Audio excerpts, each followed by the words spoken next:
78 सालों बाद बलूचिस्तान से एक ऐसी खबर आई है जिसे आप भारत की पहली बड़ी जीत। ये आते हैं, थोड़ा सा काम करते हैं, चले जाते हैं लाइव। उसके बाद सारा का सारा सोशल मीडिया के ऊपर शोर मचा देते हैं, क्योंकि इन्हें भी आप नोट कीजिएगा, जो इसराइल भारत और सुन्नी लॉबी के साथ कनेक्ट हुआ है।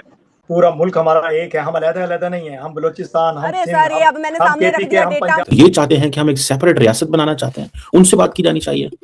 और अगर वो इस तादाद में हमारे सामने आते हैं और कहते हैं हाँ जी हम तो चाहते हैं सेपरेट रियासत बनाना। 70 सालों बाद बलूचिस्तान से एक ऐसी खबर आई है जिसे आप भारत की पहली बड़ी जीत और चीन की पहली बड़ी हार बोल सकते हैं। पहली बार बलूचों ने अपने दम पर भारत को सबसे बड़ा तोहफा दिया है। अगर आप सोच रहे हैं कि हम आपको ये बताने वाले हैं कि बलूचिस्तान ने पाकिस्तान से आजादी का ऐलान कर दिया है, बलूचिस्तान ने अपने 85% हिस्से को पाकिस्तान से आजाद घोषित कर दिया है, तो जानकारी के लिए बता दें कि हम आपको इससे भी बड़ी खबर बताने जा रहे हैं। दरअसल बलूचों ने पहली बार अपने दम पर चीन को हरा दिया है। चीन पर इतना खतरनाक हमला हुआ है कि चीन ने बलूचिस्तान को छोड़ने का मन बना लिया है। चीन को हराने वाले बलूचों ने यह भी बताया है कि अगर भारत हमारा साथ देता है तो हम भारत को 4 बड़ी चीजें दे सकते हैं। ये 4 बड़ी चीजें क्या है वो हम आपको बताएंगे, लेकिन सबसे पहले देखिए कि चीन कैसे बलूचिस्तान में हारा है। चीन ने पाकिस्तान से कहा है कि हम 1 महीने के अंदर बलूचिस्तान में अपना सबसे बड़ा प्रोजेक्ट बंद करने जा रहे हैं। आपको बता दें कि 2001 से चीन बलूचिस्तान में अपना सबसे बड़ा कॉपर और गोल्ड माइनिंग प्रोजेक्ट चला रहा है, जिसका नाम सेंडेक प्रोजेक्ट है। ये बलूचिस्तान में चीन की सबसे बड़ी कंपनी है। इस प्रोजेक्ट के तहत चीन ने बलूचिस्तान का करोड़ों का कॉपर और गोल्ड लूट लिया, लेकिन अब चीन की ये कंपनी बंद होने की कगार तक पहुंच गई है। बलूचों ने पिछले कुछ महीनों में इस प्रोजेक्ट पर इतने हमले किए हैं कि चीन अब इसे बंद करना चाहता है। चीनी वर्कर्स ने मना कर दिया है कि वो बलूचिस्तान में काम नहीं करने आएंगे। चीनी वर्कर्स का मानना है कि बलूचिस्तान उनके लिए कब्रिस्तान बनता जा रहा है। ये बात चीन की सरकार ने पाकिस्तान को बता भी दी है। ये बलूच लोगों की ही ताकत है कि उसने चीन को भी भागने पर मजबूर कर दिया है। लेकिन क्या आप जानते हैं कि बलूचिस्तान ने भारत को क्या ऑफर दिया है? बलूचों ने कहा है कि अगर भारत हमारी मदद करता है तो हम भारत को 4 चीजें दे सकते हैं।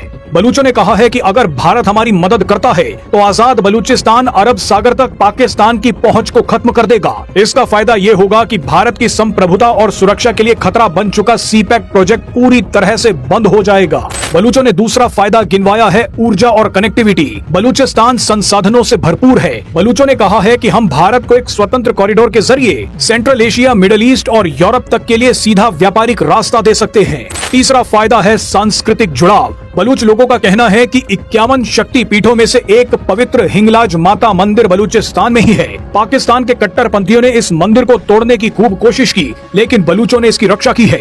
बलूचों ने कहा है कि हम भारत को हिंगलाज माता मंदिर के लिए भी एक कॉरिडोर दे सकते हैं। इसके अलावा बलूचों का चौथा ऑफर भी सुन लीजिए। बलूचों ने कहा है कि हम पाकिस्तान के उन सभी आतंकवादी संगठनों को अपना दुश्मन मानते हैं जो भारत को निशाना बनाते हैं। बलूचों ने साफ साफ कहा है कि जो भारत का दुश्मन है वो हमारा भी दुश्मन है। अब आप कमेंट बॉक्स में बताइए कि क्या भारत को बलूचों का ये ऑफर लेना चाहिए?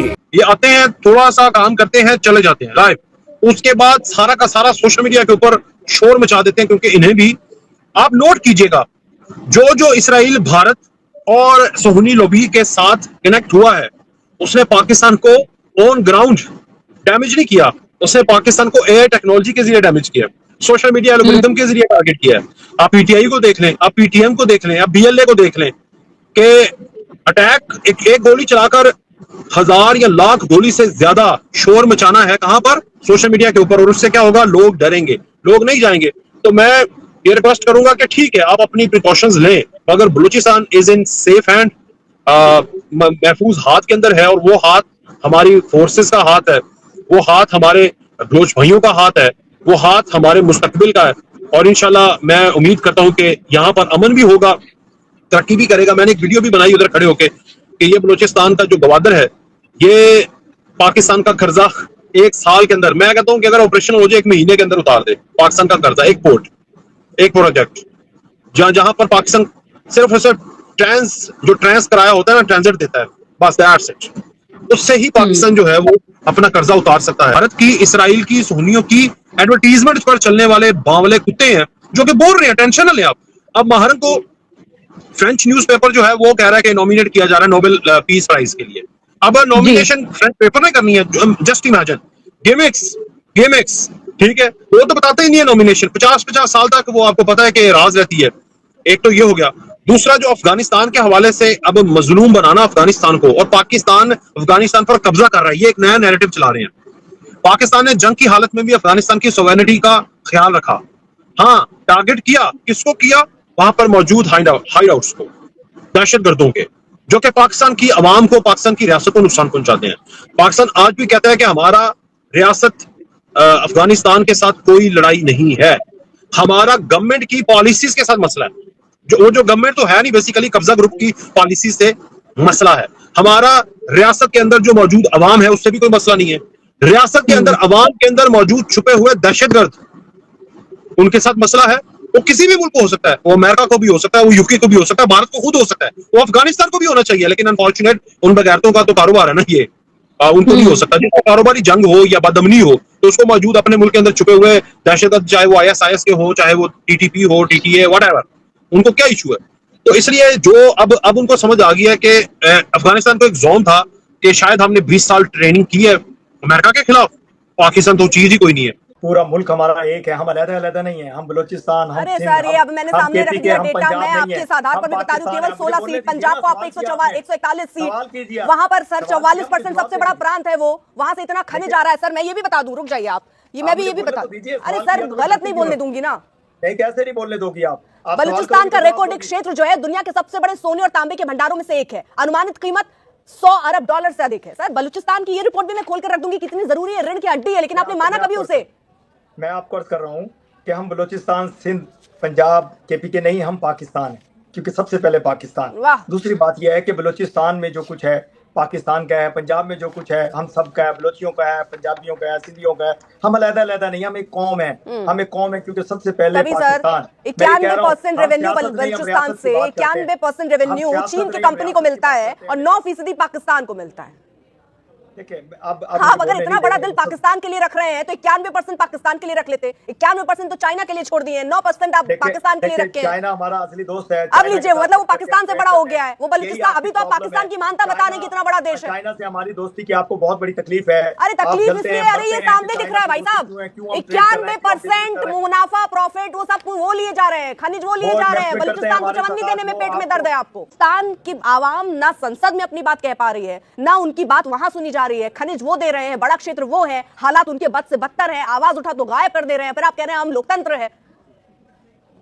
देखिए, बिल्कुल बलूचिस्तान, अब तो जाहिर है कि इंटरनेट का ज़माना है, वो बात तो छुपाई जा नहीं सकती। तो बलूचिस्तान के हालात बहुत ज़्यादा ख़राब है। अब तो ये तो मौलाना फजलुर रहमान ने भी कह दिया। पहले उन्होंने कहा था कि कुछ डिस्ट्रिक्ट हैं जो जहाँ पे बिल्कुल गवर्नमेंट का कंट्रोल नहीं है, लेकिन अब बात बहुत आगे जा चुकी है और उसमें डेफिनेटली पाकिस्तान स्टेट की, पाकिस्तान गवर्नमेंट की ही गलती है। जहाँ के लोग हैं, जिनकी ज़मीन है, उनकी ज़मीन से जो कुछ मिलता है, अगर आप वो उठाकर बाकी सारी दुनिया में बांट देंगे, कभी आप ब्रीफकेस लेकर ट्रंप के सामने चले जाएंगे, कभी आप चाइना को दे देंगे, कभी ये जो इरशाद साहब कह रहे हैं कि जी पंजाब में जाता है हम सबको बांटते हैं। भाई, किसी को मिल रहा होता तो लोग बाहर सड़क पे क्यों आते हैं? लोग क्या दिमाग खराब है लोगों का?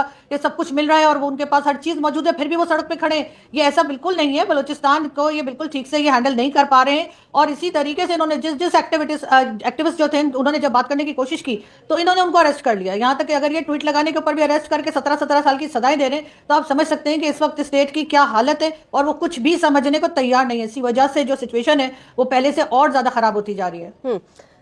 बिलाल साहब, जरा मैं आपसे समझना चाह रही हूँ, ये बात ऐलान तो भले कर दिया जा रहा है कि हम अपना अलग देश बना रहे हैं, लेकिन जो लड़ाई है वो देखिए आसान नहीं है ना। वो कैसे करेंगे, मान्यता कैसे मिलेगी? देखिए, पाकिस्तान को तो 2000 भी जाने देनी पड़ी, 10,000 भी जाने देनी पड़ी, तो पाकिस्तान तो नहीं रुकेगा, पाकिस्तान विल नॉट स्टॉप। लेकिन फिर वो बात आती है जी कि क्या जाने देने से मसला हल होगा? ठीक है ना जी। अब इस चीज को भी देखने की जरूरत है कि क्या जाने देने से ही मसला हल होगा। ठीक है जी। तो ये इस चीज को भी थोड़ा सा स्टडी करने की जरूरत है। बहरहाल मैं तो इसको इस एंगल से देखता हूँ कि अभी जैसे बलोच यकजहती जी वो है जी, वो जी कौंसल है जी, उनको हमें बात माननी चाहिए। बड़ी सिंपल सी बात है, हर वो अदारा जो रियासत के फ्रेमवर्क में काम करेगा, ओके फाइन, हम उसके साथ काम करने को तैयार हैं। बट अगर कोई रियासत के फ्रेमवर्क में काम ही नहीं करना चाहता तो, और वो कहता है कि नहीं हमें तो परवाही को नहीं है, हम तो रियासत के खिलाफ जाएंगे, हम तो इस रियासत को कुछ भी नहीं समझते। ठीक है ना जी, हम तो इस रियासत के तो कुछ भी नहीं समझते, तो फिर बात तो खत्म हो गई, बात तो खत्म हो गई।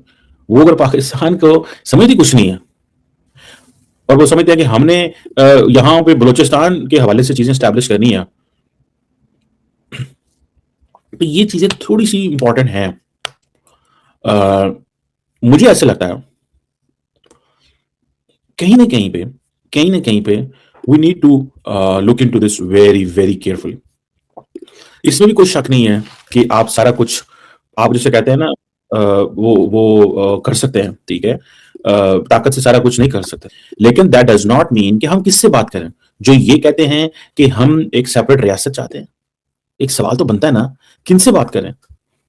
क्या हम किनसे बात करें? जो ये चाहते हैं कि हम एक सेपरेट रियासत बनाना चाहते हैं, उनसे बात की जानी चाहिए। और अगर वो इस तादाद में हमारे सामने आते हैं और कहते हैं हाँ जी हम तो चाहते हैं सेपरेट रियासत बने, तो मैं नहीं समझता एक सेपरेट रियासत जो है वो बन सकती है और वो हो सकती है। ठीक है ना जनाब? तो मुझे एक तो इस चीज को भी थोड़ा सा मैं आई बिलीव इन दिस कि ये थोड़ा सा ये टेक्निकल एंड ये चीजें हैं। तो हमारी जो लड़कियां हैं वहां पे बलूचिस्तान के अंदर, जो बेटियां हैं, वो उनको भी इस चीज को स्टडी करना है कि वो किसके लिए लड़ रहे हैं। क्या वो ताकत के जरिए रियासत को दबा सकते हैं? अगर वो 2000 बंदे या 5000 बंदे या 10,000 बंदे या 50,000 बंदे हैं और वो रियासत से लड़ना चाहते हैं, आप रियासत को एलिमिनेट खत्म नहीं कर सकते। आप अपना टाइम जाया कर रहे हैं। The only way you need to get closer with the system is कि आपको डायलॉग करने की जरूरत है। ठीक है, आपको डायलॉग करने की जरूरत है, वो इंपॉर्टेंट है। ठीक है, और वो डायलॉग आप रियासत से जरूर करें, और वो डायलॉग आप कर सकते हैं जब आप बंदूक फेंक देंगे, समझ रहे हैं, तब आप कर सकते हैं, वैसे नहीं कर सकते। बलूच लिबरेशन आर्मी के परवेज क्वाड ने एक बड़ा दावा किया है कि उन्होंने पाकिस्तानी सेना के काफिले पर अटैक करके 45 से ज्यादा सोल्जर को नामोनिशान मिटा दिया है। अभी देखिए ऑफिशियल कंफर्मेशन तो नहीं है, लेकिन जिस तरह से वहां अटैक जारी है उसने पाकिस्तान की सिक्योरिटी एजेंसी की नींदें हराम कर दी है। फिर दोस्तों बलूच ने खुद को प्रतिनिधि बताते हुए बलूचिस्तान को एक नया देश घोषित कर दिया, अपना राष्ट्रगान, अपना झंडा, और यहाँ तक कि बलूच पल्स नाम की एक करेंसी भी जारी कर दी है। देखो यार, प्रैक्टिकल बात करूं तो ये एक डिजिटल पॉलिटिकल स्टेप ज्यादा लगा है, लेकिन ये दिखाता है कि बलूचिस्तान बिल्कुल एग्रेसिव हो गया, भारत से मदद मांग रहा है। अब देखते हैं भारत मदद करता है कि नहीं। इसके ऊपर से चाइना का प्रेशर, चाइना ने साफ कह दिया है कि अगर सीपीसी के प्रोजेक्ट और उनके इंजीनियर सेफ नहीं हुए तो बातें बहुत आगे बढ़ सकती है।